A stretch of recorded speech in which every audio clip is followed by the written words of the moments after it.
carbon budgets and our ambitious NDC. Baroness Jones of Millscombe. How on earth does that fit? How does the government's net zero plan fit with the fact that the Chancellor has just given us a budget that is so carbon intensive that we should all just give up everything we're bothering to do? He's reduced the domestic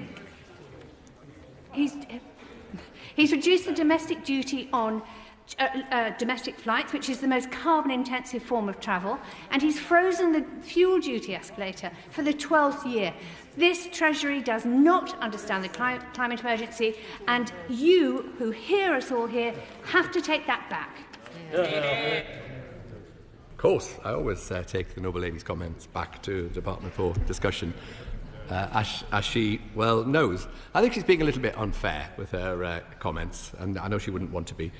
The Chancellor has also announced £3.8 billion worth of funding for domestic low-carbon heat installation systems, for social housing decarbonisation, for public sector decarbonisation. We talked about that in our statement a few days ago. And it's important to bear in mind that many communities in the UK rely on their air services, people who live on remote islands, etc. Domestic aviation responds for less than 1% of UK emissions.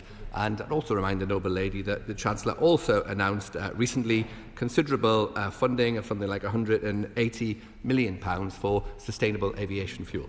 Baroness Ritchie of Downpact. My Lords,